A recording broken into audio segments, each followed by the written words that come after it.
Hello everyone, Ravi here. आज इस particular video में बहुत ही इंटरेस्टिंग बात हम लोग डिस्कस करने वाले हैं। देखिए, knowledge is a very important thing. Knowledge से थॉट्स आते हैं, then thoughts get convert into action, and action becomes the growth and prosperity. तो अगर आप देखेंगे तो नॉलेज बहुत इंपॉर्टेंट चीज है, और जब भी नॉलेज अगर पाने का मौका मिले तो उसको छोड़ना नहीं चाहिए। भाई, मुझे तो नॉलेज की बहुत ज्यादा क्रेविंग है। करेक्ट, आई इम्पार्ट नॉलेज। अगर मुझे नॉलेज प्रोवाइड करना है बच्चों को, तो मुझे नॉलेज ऑब्टेन भी करना चाहिए। Correct, so I do lot of research, I talk to people, communicate to people, और मेरा जो एरियाज होते हैं उस पर मैं नॉलेज लेता रहता हूँ। अब आज इस पर्टिकुलर वीडियो में we are going to discuss a very interesting thing, and with a expert we are going to discuss this thing, that is about forensic audit. Correct, बहुत ही हैपनिंग सा टॉपिक है फॉरेंसिक ऑडिट। मैं थोड़ा सा उसके बारे में बोल दूं, then I will introduce the expert, और उनके साथ हम पूरा डिस्कशन करेंगे। ठीक है। अब जब भी फॉरेंसिक आता है तो आपके दिमाग में सीआईडी के डॉक्टर सालूम के अगर आपके दिमाग में आते होंगे। Forensic report, correct, forensic report आ गई है क्या, वो आपके दिमाग में आता होगा। सो होता क्या है ये फॉरेंसिक ऑडिट? फॉरेंसिक ऑडिट मतलब to do examinations, apply methodologies to get the evidence obtain करना जो लीगली एक्सेप्टेबल हो, लॉ के अंदर एक्सेप्टेबल हो, कोर्ट के अंदर एक्सेप्टेबल हो, ताकि डिस्प्यूट्स और लिटिगेशंस सॉल्व हो सके। करेक्ट। अब आपको शायद समझ में नहीं आया, या फिर आप बोले सर ऑडिट में भी तो हम लोग एग्जामिनेशन करते हैं और एविडेंस ऑब्टेन करते हैं, फॉरेंसिक ऑडिट में भी हम लोग एविडेंस ऑब्टेन करते हैं, एक जैसे ही लग रहा है। नहीं नहीं नहीं नहीं नहीं, अब इसमें फर्क क्या है वो मैं आपको क्विकली बता रहा हूं। फॉरेंसिक ऑडिट में आपके जो ऑब्जेक्टिव एकदम अलग होते हैं, और फॉरेंसिक ऑडिट का केस सॉल्व करने के लिए out of the box thinking लगती है आपको। जैसे अगर मैं बात करूं, ठीक है, और ऑडिट में हमारा ऑब्जेक्टिव फिक्स है बचपन से, क्या है बेटा? To give opinion whether financial statement give true and fair view. वहां पे स्टैंडर्ड्स ऑन ऑडिटिंग है, वहां पे चेकलिस्ट है, एक स्टैंडर्डाइज तरीका है, वही फॉलो करके हम लोग ओपिनियन देते हैं। ठीक है। लेकिन फॉरेंसिक्स ऑडिट में आपको ऑल टुगेदर डिफरेंट अप्रोच लगाना पड़ता है। एग्जाम्पल देता हूं मैं, कुछ एग्जाम्पल देता हूं फटाफट। ठीक है। जैसे अभी यहां पे actual case this has happened. ठीक है, एक्चुअली ये हुआ है कि हस्बैंड वाइफ थे यूएस में, उनका डिवोर्स हो गया। ठीक है, और डिवोर्स में वाइफ ने बोला कि इनके पास में इतने $1 मिलियन की प्रॉपर्टी है, $1 मिलियन की प्रॉपर्टी है, तो मुझे इतना पोर्शन चाहिए।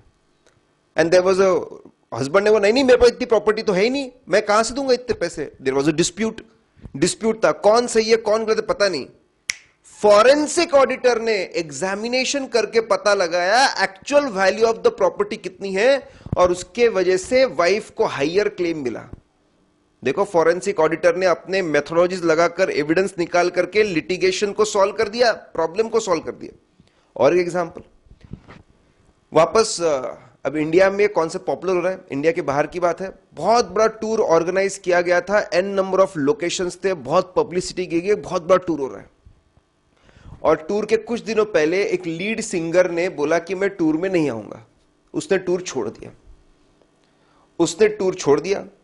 करेक्ट। और वो टूर कैंसल हो गया उसकी वजह से लॉसेस हुए। तो टूर ऑर्गेनाइजर ने बोला कि यू विल हैव टू पे फॉर लॉसेस, और लॉसेस ही नहीं, जो हम लोग कमाने वाले थे उसका भी हमको पैसा देना पड़ेगा। वो बोला मैं दूंगा। Again there was a dispute, वापस डिस्प्यूट था। फॉरेंसिक ऑडिटर आया, उसने सब टूर के डिटेल्स लिए, पास्ट एक्सपीरियंस के हिसाब से कितने लोग आने वाले थे वो अंदाजा लगाया, कितना लॉस हुआ प्रॉफिट का वो पता लगाया, डिटेल रिपोर्ट बनाई, और उसके बेसिस पे टूर जो कंपनी थी जिनको लॉस हुआ था उनको और ज्यादा पैसा मिला। तो बच्चों, ऐसा है, जब तक हम आप है लोग हैं तब तक डिस्प्यूट्स और लिटिगेशंस होने हैं। कौन सही है कौन गलत है, सच क्या है झूठ क्या है, ये पता लगाने के लिए अलग अलग मेथोडोलॉजी लाकर एविडेंस ऑब्टेन करना पड़ेगा और प्रूव करना पड़ेगा। सो फॉरेंसिक ऑडिटर्स का यही काम होता है। अब ये तो मैंने बोला, और मैं तो आपको रोज ही बोलता हूं, बराबर हर वीडियो में बोलता हूं, घर की मुर्गी दाल बराबर होती है। But now I am very happy to introduce Bharat with me. Bharat, he is a chartered accountant. Chartered accountant है Bharat. Bharat is a CFA, certified fraud accountant from one of the universities, forensic accountant, certified forensic accountant, and is a CFE also, certified fraud examiner also. तो भरत को मैंने student के समय से देखा है. He is holding now 3 degrees. मैंने देखा है how is come up. And the most important thing, आपको बहुत गट्स लगते हैं, बहुत हिम्मत लगती है कुछ अलग करने के लिए, कुछ नया करने के लिए. ठीक है, आज से 6-7 साल पहले Bharat went into a field of, ठीक है, fraud examination and forensic audit. आज सीए फाइनल के कोर्स में तो बराबर, अभी सीए इंस्टीट्यूट ने फॉरेंसिक ऑडिट का कॉन्सेप्ट हमारे कोर्स में लाया. जब लोग इसको ज्यादा सोच नहीं रहे थे, तब भरत ने बहुत ही अर्ली स्टेज में ये आइडेंटिफाई किया कि ये पर्टिकुलर फील्ड कितनी ज्यादा बड़ी हो सकती है, कितनी ज्यादा इंटरेस्टिंग हो सकती है, कितनी आगे बढ़ सकती है. From there he identified it and very happy, correct, that he is into the field and doing really very very interesting work. तो आज भरत हमारे साथ है. तो मैं चाहूंगा कि भरत हमारे साथ में, मैंने डिस्कस किया भरत के साथ में, तो बहुत ही कुछ इंटरेस्टिंग केस है, 2 बहुत इंटरेस्टिंग केसेस है. वो केसेस भरत हमारे साथ में डिस्कस करेगा, हमको बताएगा. It will be fun guys, it will be wonderful to listen to Bharat Jeswani. He is a chartered accountant, he is a CFA, CFE. To listen from him his cases, to learn from him, और कैसे हम कुछ कर सकते हैं इसके अंदर या आगे बढ़ सकते हैं, वो भी हमको पता चलेगा. So Bharat, welcome. Thank you sir. Ravi sir को मैं बचपन से जानता हूँ, जब से सीए में हूँ तब से जानता हूँ. Always been a very good friend of mine, and today he has given me an opportunity to speak to all of you, and I am feeling very grateful. तो a very interesting case had come up to me. एक मुझे phone आता है, and a friend of mine who used to work in a organization, अच्छा 100 करोड़ के आसपास turnover करने वाले ऑर्गेनाइजेशन से मेरे को उनका फोन आता है कि सर यहां कुछ प्रॉब्लम हुआ है, okay, and we need to, I think we need your help. तो देन आई आस्क कर हुआ क्या है. शी सेड कि हमने एक वेंडर को पेमेंट किया था, हमारा यूएस में वेंडर है, हमने उस यूएस के वेंडर को पेमेंट किया था और पैसा दे दिया. पैसा दिए हुए 1 महीना हो गया और फिर मटेरियल ही नहीं आया, जबकि 1 हफ्ते में डिलीवरी होती है नॉर्मली. 1 महीना हो गया, मटेरियल नहीं आया. अभी तक तो हम चुप थे. हमने फिर फॉलो अप लिया, हमने उनसे पूछा कि मटेरियल क्यों नहीं आया. ओके, तो मतलब फ्रेंड कॉन्टैक्ट्स की, जैसे सर बता रहे हैं कि basically company has paid money to the foreign supplier. Foreign supplier को बहुत बड़ा अमाउंट है, around 35 lakh Indian rupees, 35 around 35 lakhs का पेमेंट हो चुका है. Financial transaction has taken place, लेकिन सामने वाले से जो रेगुलर बेसिस पे मटेरियल आ जा रहा था वो नहीं आया. And now they are perplex, they are confuse, what has happened, ये पैसा क्या हुआ है, गया कहां पे है, और मटेरियल आ क्यों नहीं रहा है. Correct. So there Bharat sir and his team comes to picture. तो but that was not the complete story. That was what she had known, and she said कि my CFO would like to speak to you and he would like to explain the situation better. So I speak to him, and for just because of the confidentiality issues I cannot take any names or any company names here. तो वो मेरे को बताते हैं कि हमने payment किया और वो अब हमको बोल रहे हैं कि हमको पेमेंट रिसीव ही नहीं हुआ है. तो ये उनको एक्चुअली सिचुएशन नहीं समझ में आई कि हम बैंक में हमेशा रेगुलरली पेमेंट करते हैं, हमने इस बार भी बैंक में सेम प्रोसीजर है, उनका प्रोटोकॉल है, वहां से वो लोग बैंक अकाउंट डिटेल्स भेजते हैं. Even though it is the same bank account details, but they send it every time, क्योंकि पेमेंट्स बहुत बड़े रहते हैं. उनका वहां से रिक्वेस्ट आता है, फिर बैंक अकाउंट डिटेल्स दिए जाते हैं, ये लोग पेमेंट करते हैं और उसके बाद फिर गुड्स आ जाते हैं. प्लीज नोट, यहाँ पे उनको कुछ कंफर्मेशन नहीं मिलता है पेमेंट होने के बाद. They don't take a confirmation कि आपको पेमेंट मिल गया है कि नहीं मिल गया है, ऑटोमेटिकली गुड्स आ जाते हैं. ये उनका एक प्रोटो बन चुका है सिस्टम. बेसिकली कंपनी में था कि पेमेंट करो, गुड्स आ गए, एकदम नॉर्मल चीज थी, रेगुलर चल रहा था फॉर सिंस ईयर्स. कुछ और हाँ सालों से चल रहा था, कोई चिंता की बात ही नहीं नहीं थी थी। ऐसा। और सडनली अब गुड्स नहीं आ रहे, गुड्स नहीं आए, पेमेंट हो गया, गुड्स गुड्स नहीं, नहीं आए, और 1 महीना हो गया उस बात को। महीना हो गया। और जब भरत सर जाते हैं और आगे उनसे बात होती है फॉरेन वालों से, यूएस वालों से, तो यूएस वाले ये बोलते हैं हमको पैसे नहीं मिले। पैसे ही नहीं मिले। तो जब सर इन्वेस्टिगेशन की क्या हुआ है तो पहली चीज पता चलती है कि पैसे नहीं मिले। सो that is everyone is taken a back, क्या बात कर रहे हैं, पैसे नहीं मिले, 35 लाख रुपए का पेमेंट किया गया और पैसे नहीं मिले। तो investigation is the first thing which comes up कि सामने वाले को पैसे नहीं मिले। राइट ओके, तो पैसे मिले नहीं है अभी, ऐसा बोल रहे तो हो। हाँ अब हमको यहां पर फर्स्ट सस्पिशन यहां पर आता है कि पैसा मिला नहीं है, तो अब पैसा गया कहां। करेक्ट। तो before discussing it with them कि क्या हुआ, हम सीधा बैंक भागते, क्योंकि क्या है कि क्योंकि यहां पर ही हमको, because based on our experience, कि जब ऐसा सिचुएशन आ गया है कि पैसा दे दिया, 1 महीने से गुड्स नहीं आए, मतलब जो नॉर्मल है, नॉर्मल के बाहर है, और nobody is even concerned about it, तो there is a very high suspicion of fraud यहां पर। तो हमको पहला ऐसा लगने लगता है कि ये पैसा शायद कहीं और चला गया है। करेक्ट। तो हम इस our first aim is to trace the money, correct. कि ये पैसा गया कहां। करेक्ट। क्योंकि अगर हमको पता है कि पैसा गया क्या है, तो then we can talk to them कि ये पैसा देखो यहां से यहां गया, तो आप कैसे बोल रहे हैं कि पैसा नहीं है। So that is what we do, then we go to the bank, हम प्रॉपर ऑथराइजेशन लेते हैं हमारी कंपनी से।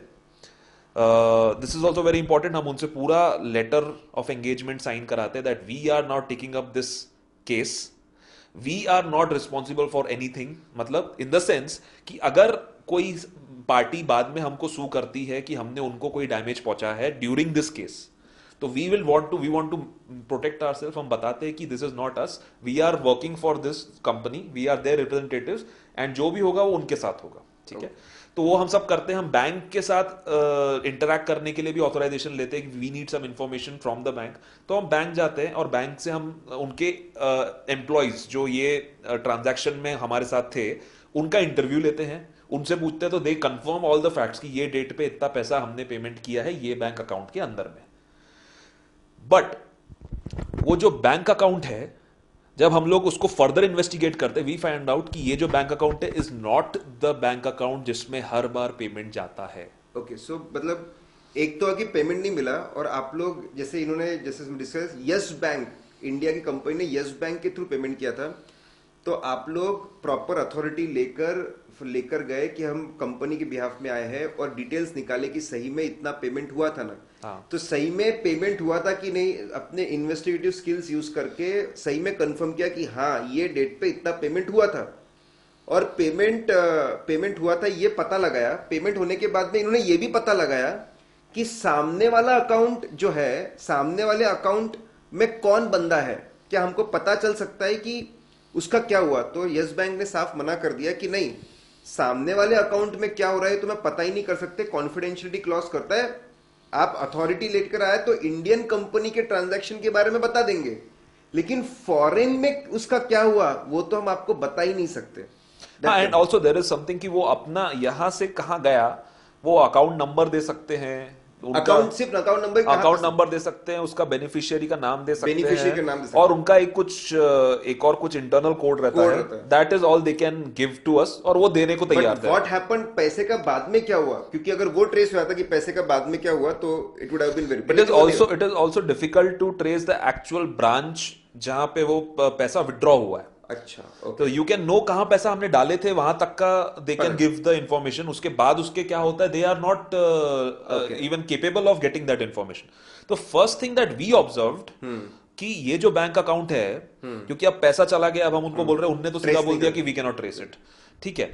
तो देन वी ऑब्जर्व कि ये जो बैंक अकाउंट है, और जो हमने देखा कि जब इनका ही बैंक अकाउंट है, क्योंकि हमने ये तो प्रूव कर दिया कि पेमेंट हुआ है, तो इनके ही बैंक अकाउंट में पेमेंट हुआ है, तो प्रॉब्लम क्या है। तो हमने जब वेरीफाई किया तो हमको पता चला कि जो बैंक अकाउंट में हर बार पेमेंट होता है और इस बार जो बैंक अकाउंट में पेमेंट हुआ है वो दोनों अलग है।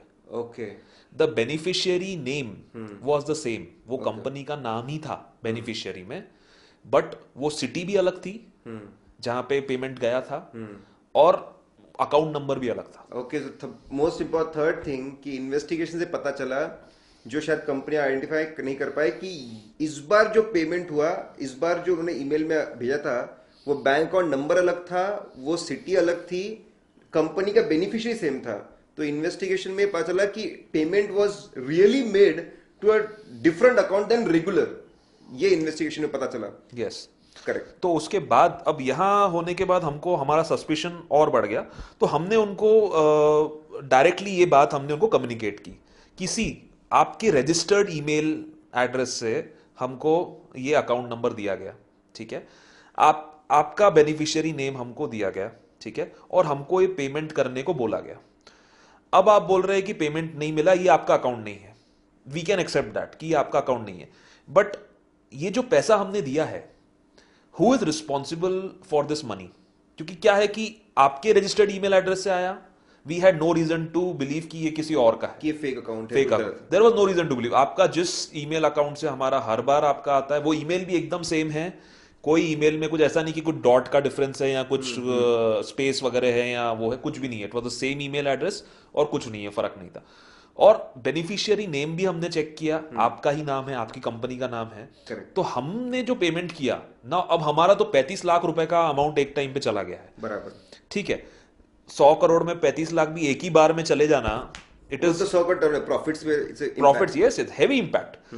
और अब हम बोल रहे हैं कि उसके लिए रिस्पॉन्सिबल कौन है, तो दे आर सेइंग कि हमको कुछ नहीं पता, ओके। तो सामने वाली पार्टी बोल रही है हमको नहीं मालूम, हमको पैसे मिले नहीं, हम मटेरियल भेजेंगे नहीं, हमको उससे कोई लेना देना नहीं है, आप आगे पीछे क्या बोल रहे हैं। तो हम उसमें बोलते हैं कि सर आपका ईमेल हैक आपके ईमेल से आया है, तो वो बोलते हो सकता है कि हमारा ईमेल हैक हो गया। ओके। तो कहानी में ट्विस्ट है कि अभी तक पैसे नहीं मिले थे, इतना बोल रहे थे, अब बोल रहे हैं कि अब वो बोल रहे हैं कि हो सकता है हमारा ईमेल हैक हुआ था, उससे तुमको कोई मेल आया कोई दूसरे अकाउंट नंबर का, उसमें आपने पैसे दिए और उसमें चले गए। तो अब सामने वाली पार्टी बोलती है कि email hacking could have happened, और किसी हैकर ने हमारा ईमेल आईडी हैक कर दिया और उसके थ्रू गलत अकाउंट नंबर देके पैसे गायब कर लिए। ओके। तो अब यहाँ पे कहानी में ट्विस्ट वो बोल रहे हैं हैकिंग हुई होंगी, ऐसा बोल रहे हो। तो हमने बोला ठीक है, अगर हैकिंग हुई है तो अब हम बैंक के थ्रू तो हम ट्रेस कर नहीं पा रहे हैं, ठीक है, तो व्हाट, हमने उनसे ये भी असिस्टेंस मांगा कि because you are there, you are in the US and you are our vendors in so many years, why don't you go to the bank, जहां मतलब जिस बैंक में हमने पैसे डाले थे, उसके बाद आगे का मूवमेंट क्या होता आप है, करके बताओ, आप हमको हेल्प कर दो उसमें, at least Recover the being money. Our, yes, so many years of loyalty, at least do that much for us. तो दे सेड कि sir we don't have so much time to deal with all your matters, okay. हम business करते हैं, आप पैसा देते हैं, हम आपको मटेरियल भेजते हैं, आपने हमको पैसा नहीं दिया, हमने आपको मटेरियल नहीं भेजा, बस। सिंपल सी बात है, आप हमें परेशान क्यों कर रहे हैं? तो हमने बोला ठीक है, क्योंकि हमने आपको पैसा दिया है, आप they बोल रहे हैं were आपको not नहीं मिला, cooperating now. बिल्कुल नहीं, तो हमने बोला एटलीस्ट हैक हुआ है आपका, that is something serious for you also, हमको छोड़ दो, हमारा चलो हेल्प मत करो, हैकिंग हुई है आपका, आपके यहाँ हैकिंग हुआ है, that is a serious matter for you also, क्या पता वापस आपके hacking आपका हो। Reputation is at Correct. Risk, because वो कहाँ से पैसे ले रहे हैं आपके नाम पे, आपको क्या पता, और कहाँ ईमेल भेज रहे हैं। करेक्ट। तो आप एटलीस्ट एक हैकिंग का एक वहां पे जो कंप्लेन है आप वो लॉन्च कर दो, वहां पे लोकल पुलिस या लोकल वहां पे जो भी प्रोसीजर्स है, एंड यूएस में they are very serious about all these things. Correct correct. अपने यहाँ पे यहाँ पर जब ये सिचुएशन हुआ था, तो even though I was contacted, I did not suggest anything like this, but वहां के डायरेक्टर ने एक पुलिस कंप्लेन और एक साइबर सेल में कंप्लेन डाला, जिसका कुछ नहीं निकला टिल द एंड, ठीक है, विद ऑल ड्यू रिस्पेक्ट, कुछ नहीं हुआ लेकिन ऑनेस्टली। तो अब हमने उनको बोला कि आप हैकिंग का कंप्लेंट डालो, तो they were not responding, they were not taking any steps. और उसके बाद थोड़े टाइम के बाद उनके डायरेक्टर का हमको एक ईमेल आ गया कि सी यू आर हरासिंग अस, आप हमें परेशान कर रहे हैं, हम क्यों ये सब चीजें करें, हम सिंपल बिजनेस करते हैं, आप हमें ये सब क्यों बोल रहे हैं। तो वहां पे basic- हमको ये बेसिकली अब अच्छा चलो ठीक है, आपको पैसे नहीं मिले लेकिन आप हमारी मदद करो ट्रेस करने के लिए। बोले नहीं हम आपकी मदद नहीं करेंगे ट्रेस। अच्छा एक काम करो, आपका ईमेल हैक हुआ उसकी कंप्लेंट कर दो। नहीं नहीं हम वो भी नहीं करेंगे। अब तो बोलते तुम आपको हरास मत करो। तो अब ये शक शायद होने लगा, सस्पिशन। या बिकॉज द थिंग इज कि हम ईमेल, उनका एड्रेस जो है ना, जब हमने उनको उनके अकाउंट डिटेल्स हमको आए थे, उसके 2 दिन पहले, 1 दिन पहले भी हमने उनके साथ कम्युनिकेट किया था। तो वो बोल रहे कि हाँ ये ईमेल हमने भेजा था, तो दैट इज मतलब ये ईमेल एड्रेस उनके पास था। उसके बाद भी अभी हम जब कम्युनिकेट कर रहे हैं तो भी ईमेल वही यूज किया जा रहा है। वो बोल रहे हैं कि हैकिंग हुआ है, लेकिन आज कंटिन्यूअस जो कम्युनिकेशन हो रहा है वो हैक्ड ईमेल के थ्रू, मतलब वो ईमेल आईडी सेम है। हाँ, उनने कुछ पासवर्ड भी चेंज नहीं किए हैं, इट इज ऑल सेम, सब कुछ ठीक है, and it is going on. तो हमने उनको देन वी टोल्ड देम कि see there are some tools available with us, तो if you give an access to your email address, तो हम वो नहीं करना चाहते कि हम ही आपका ईमेल हैक करके फिर हम आपको बताएं ये सारी चीजें करके, but you can give us your access, हम आपको आप अगर ऑफिशियल टूल्स है, आप यस भी यस समझ पाएंगे कि हम क्या कर रहे हैं ये we don't want to play games with them now, क्योंकि हम क्यों उनको बोले कि हम भी आपका हैक कर सकते हैं, हम बोल रहे हैं कि आप हमको दो और हम आपको बताते हैं, हम पूरा लॉग टेस्ट कर सकते हैं कि किसने कहां से मतलब ईमेल जैसे आया। टीम वीवर जैसे है, तो हम इन्होंने सजेस्ट किया कि जैसे टीम वीवर है, हम आपके डिजिटल टूल्स, यहाँ पे बहुत इंपॉर्टेंट टूल्स यूज करके हम ट्रेस कर सकते हैं कि आपका ईमेल अगर हैक हुआ, तो आप बोल रहे हो ना कि हमने ईमेल नहीं भेजा, हमारी इसमें दिख रहा, आपके इसमें सही में ईमेल भेजा गया था और डिलीट हुआ क्या, कौन से आईपी एड्रेस से आया, कौन से आईपी एड्रेस कंप्यूटर से आया है कौन वो, से आईपी एड्रेस है, is that IP address different from your regular, Yes. अलग है क्या, और डिलीट हुआ क्या, ये सब हम ट्रेस कर सकते हैं। So then that what we they said- suggested हमने सजेस्ट किया कि हम आपके ईमेल हैकिंग की पूरी जानकारी निकाल लेंगे, आप हमको एक्सेस दीजिए, आपके सामने सब कुछ करेंगे।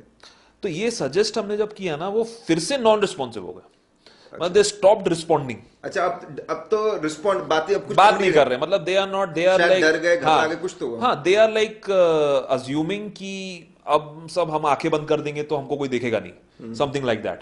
तो हमने क्या किया, हमने ये सारी जो प्रोसीजर्स रहती है ना, इसको एक हम फॉरेंसिक रिपोर्ट बनाते हैं, फ्रॉड एग्जामिनेशन रिपोर्ट बनाते हैं, जिसमें हम स्टार्टिंग फ्रॉम टाइमलाइन की हमको स्टार्टिंग में जो मेरे को फोन आया मेरे फ्रेंड का, वहां से लेके हम लोग ने जो जो स्टेप्स किए हैं, उससे जो जो हमको एविडेंस कलेक्ट किया है, उसका जो जो इम्प्लीकेशन निकलता है, और आगे हमारे स्टेप्स क्या हो सकते हैं और उसका क्या कंक्लूजन हो सकता है, ये सारी चीजें हमने वो रिपोर्ट में डाल के उनको एक ड्राफ्ट भेजा कि see this is what has happened, this we are very sure now कि आपने ही वो पैसा लिया है।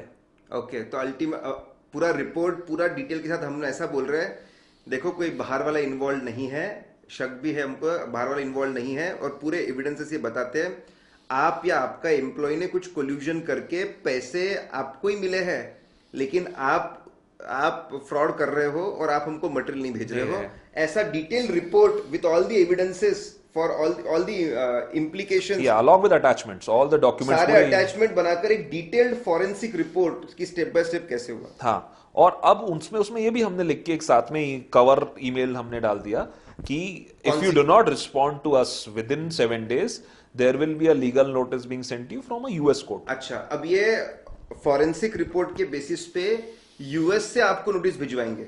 या because being a certified fraud examiner और जो टाइप का रिपोर्ट हम लोग बनाते हैं, it is globally accepted. Globally accepted, तो वो पूरे वर्ल्ड के कोई भी कोर्ट ऑफ लॉ में एक्सेप्टेड रहेगा जो हम रिपोर्ट्स देते हैं। ये बहुत इंपॉर्टेंट है। फॉरेंसिक मतलब होता ही है कि ऐसा evidence which is accepted by the law. Sir ने बोला कि अगर आप सीएफई है तो आपकी report globally accepted, yes, the credential is respected, और वो टेस्टिमनी देने के लिए even in US and many courts of the world a CFE is recognised, मतलब उसको वैल्यू किया जाता है। तो हम लोग ने उनको ये पूरा समझा दी बात, हमने उनको लीगल नोटिस के बारे में बता दिया कि it will be coming within 7 days और then the court proceedings will start. तब उनका शायद थोड़ा सा दिमाग खुला कि अब क्या है कि अब वी आर एक्सपोज्ड। यस, क्या है कि क्योंकि वहां पे प्रॉब्लम बहुत है ना। सी इफ यू, आपने 35 लाख रुपए ले लिए, 35 लाख रुपए आपने कमा लिए, ये तो ठीक है। अब क्या है, अब उनको समझ में बात है कि 35 लाख तो गए, क्योंकि ये कोर्ट में जाएगी बात, 35 लाख तो देने हैं, उस पे आएगा इंटरेस्ट, इंटरेस्ट के बाद आएगा पेनल्टीज जो कोर्ट लगाएगा, उसके बाद हमारे कंपेंसेशन आएंगे, कुछ हम कंपेंसेशन डालेंगे, हमको इतना हरास किया बीच में, ठीक है। और प्रोसिक्यूशन तो वहां पे यूएस में तो फ्रॉड में तो बहुत ज्यादा रेपुटेशन जाएगा, प्रोसिक्यूशन होने का चांस है। उसके बाद हम भी तो है, हमारा इन्वेस्टिगेशन कॉस्ट भी ऐड होगा, हर चीज, मतलब देयर आर टन। और हमने वो भेजा उनको, सब लिख के भेजा कि ये क्या क्या क्या क्या क्या क्या आपके ऊपर आने वाला है, डॉलर्स में लिख के भेजा हमने उनको कि क्या होने वाला है आगे। देन उनके डायरेक्टर का फोन आता है हमको कि सर देखिए ये बात आगे निकल गई है बहुत, we don't know what has happened, we are actually just trying to figure it out, लेकिन हमको समझ में नहीं आ रहा है क्या हो रहा है। तो सर आप बोल रहे हैं कि आपने पेमेंट किया था, तो हम आपको मटेरियल भेज देते हैं, पूरा जो भी आपका पेमेंट था उतना, और लेट्स होप कि आगे ऐसा कुछ सिचुएशन नहीं होता, and we have a long relationship standing. तो at the end what happened was कि ये उनको उतने पैसे का मटेरियल मिल गया. See all these delays happened और they also had to bear our cost investigation का. हमारा भी टाइम गया बट उनको डिले हुआ, प्रोडक्शन लेट हुआ उनका, उसके लिए उनको कुछ कंपनसेशन नहीं मिला.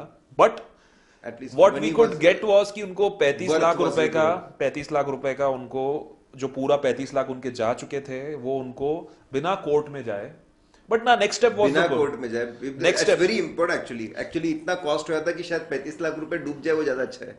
आई want to bring this up. वो तो वैसे यूएस का केस था वहां पे, बट इन इंडिया ऑल्सो क्या है कि कोर्ट में हम नॉर्मली जब फॉरेंसिक ऑडिट करते हैं तो जैसे आपने बताया, हमारा जो प्राइमरी जो फर्स्ट वो रहता है प्रोसेस हमारे दिमाग में जो रहता है, मेथोडोलॉजी जो रहता है, that is that we need to take this to the court.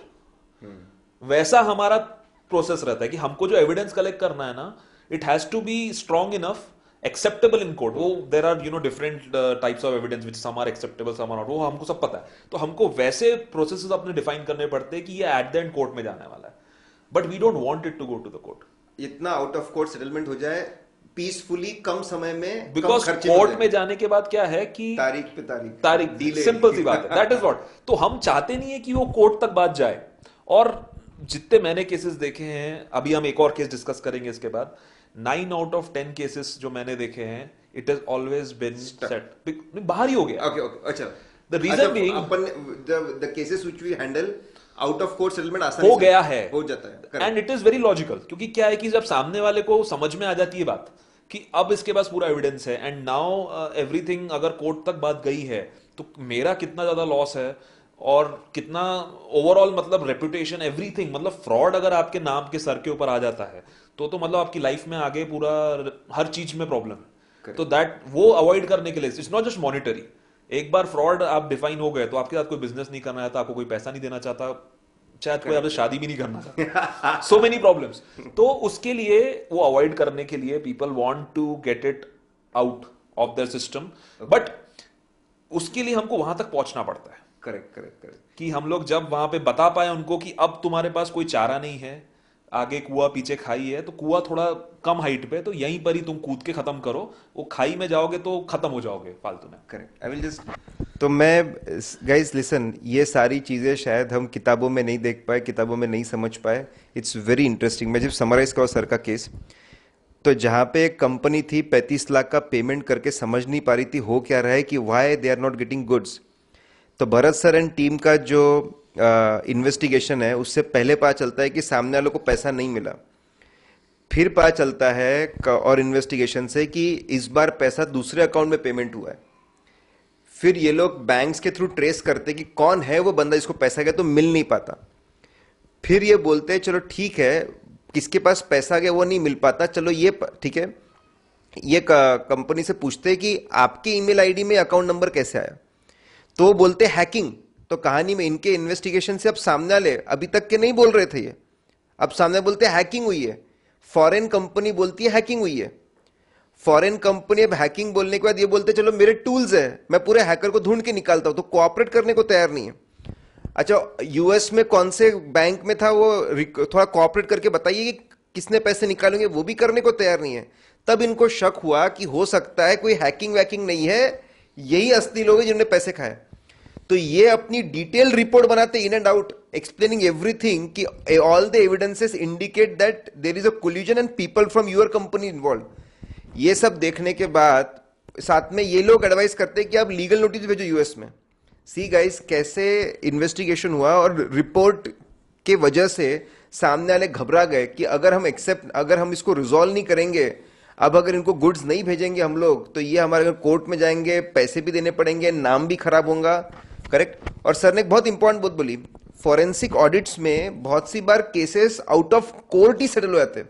They get settle out of court. Evidence इतना तगड़ा तैयार करते हैं कि आउट ऑफ कोर्ट सेटल होते हैं. और बहुत इंपॉर्टेंट ये भी है, जो बार बार थ्योरी में भी है, कि फॉरेंसिक मतलब कुछ ऐसा रेडी करना जो लीगली एक्सेप्टेबल है. सर के जो CFE क्रेडेंशियल्स है, उसके वजह से उनकी reports across the globe acceptable है. सर मेरे को ये भी आप जो अब इन्होंने कैसे ये वीकनेस को बंद करने के लिए इंटरनल कंट्रोल सिस्टम भी एक सजेस्ट किया और कंपनी फॉलो कर रही है, वो भी बहुत इंटरेस्टिंग है, वो सर बताएंगे. जैसे हम लोग बचपन से भी सुनते आ रहे, prevention is always better than cure. तो अगर ये फ्रॉड को अपन रोक सकते तो ये इतना होता ही नहीं, इतना कुछ होता ही नहीं. That was the first thing. But ठीक है, इट वाज ऑनेस्ट मिस्टेक वहां पर, क्योंकि वो लोग पूरा ऑब्वियसली उनने रजिस्टर्ड ईमेल से आया, उनको नाम भी था. दे कैन नॉट, उससे ज्यादा वो लोग, they should have looked at the account also. But ठीक है. तो what we suggested them in future कि एक अमाउंट हमने डिसाइड किया, क्योंकि उनके यहाँ पे पेमेंट्स नॉर्मली अराउंड 10 लाख के आसपास के बाद के ही होते हैं, मोस्टली 10 लाख 15 लाख के ही पेमेंट्स रहते हैं वेंडर्स को. तो हमने सजेस्ट किया कि 5 लाख के ऊपर आप जो भी पेमेंट करेंगे अपने वेंडर्स को, तो उसमें ना what you have to do is you need to have another authentication process कि ये पेमेंट बराबर जगह जा रहा है कि नहीं, to avoid this kind of situation in future. तो उसमें क्या करते हैं वो लोग, एक एसएमएस भेजा जाता है, उनका एक पोर्टल है जिसके थ्रू एक एसएमएस भेजा जाता है. वो नंबर दिया हुआ रहता है वेंडर का, वो वहां से एक कंफर्मेशन आता है टेक्स्ट कि ये पेमेंट हम लोग रिसीव करने वाले हैं. वो कंफर्मेशन आने के बाद ही पेमेंट किया जाता है. ओके, तो बेसिकली हमने जैसे केस में देखा था कि there was a email hacking risk. जो इनका प्रोसेस था कि ईमेल से बोलते थे कि ये अकाउंट में पैसे जमा करो, करेक्ट, लेकिन हो सकता है ईमेल हैक्ड हो. Payment was done on the basis of email, but there was always a possibility that this particular email is hacked. Email hack है. इसलिए सर ने बोला कि एक और इंटरनल कंट्रोल सिस्टम लगाओ कि पोर्टल से सामने वाले वेंडर को मैसेज जाएगा और उसके रजिस्टर्ड मोबाइल फोन से कंफर्मेशन आएगा, यस इतना पैसा इस अकाउंट में आप ट्रांसफर कर दीजिए. ईमेल हैकिंग रिस्क को कॉम्पनसेट करने के लिए अदर मोड जैसे mobile phones and portal should be used. Yes. So this was one control. वो तो हर बिजनेस के हिसाब से भी सजेस्ट देम क्या कंट्रोल्स रहने चाहिए. Yes, but for in this case this was the control. This is what we mostly do. This is, we are now talking about different side. We are talking about the postmortem कि एक बार fraud हो गया उसके बाद our main effort is always to prevent. Correct correct. हम जो businesses, जो हमारे क्लाइंट्स रहते हैं, जहां पे हम इंटरनल ऑडिट करते हैं, वहां पर we are trying to define such systems and controls कि वहां पे फ्रॉड, ऐसे टाइप के फ्रॉड्स या और टाइप के फ्रॉड्स की पॉसिबिलिटी ना हो. It is always, they are more creative people who are doing frauds are always creative. वो हमेशा लूपहोल्स निकालने की कोशिश करते हैं, बट एटलीस्ट जो नोन फ्रॉड्स है या हम लोग को जहां पे पता है कि यहाँ पे लीकेजेस है, जहां पे अनोमलीज पॉसिबल है, उसको हम कवर अप करने की कोशिश करते हैं. This is our first effort. लेकिन जहां पे फ्रॉड केसेस आते हैं वहां पे हमको ये सब चीजों के साथ डील करना पड़ता है. सर फॉरेंसिक ऑडिटर है और उसमें एक्सपर्टीज है, लेकिन सर ये बोलते हैं कि फॉरेंसिक ऑडिट में मैं आपको एविडेंस तो लाके दूंगा, साथ में मैं आपको कुछ ऐसा भी दूंगा कि आगे जाके ऐसे फ्रॉड आप प्रिवेंट कर सके. सो that is the end result. So that's really wonderful. Correct. That ये आई होप ये पर्टिकुलर केस से आपको बहुत सारी बातें समझी होगी, अंडरस्टैंडिंग आपको आया होगा. एंड वेरी इंटरेस्टिंग गाइस, बहुत ज़्यादा इंटरेस्टिंग है. सर ही प्रैक्टिसेस इन पुणे में प्रैक्टिस करते हैं, बहुत ही पैशनेट है अपने काम को लेकर. ठीक है. भरत जेसवानी सर है. आई बी भरत जेसवानी 87@gmail.com इनका ईमेल आईडी भी रहता है. करेक्ट. आप सर तक अगर पहुंचना चाहे, कंसल्टेंसी है, नॉलेज गेन करना है, correct, as I said knowledge craving है, आप हमारे ईमेल आईडीज और नंबर्स के थ्रू भी कभी भी आप कांटेक्ट करिए तो सर के साथ जा सकते हैं. So this is how we saw the case.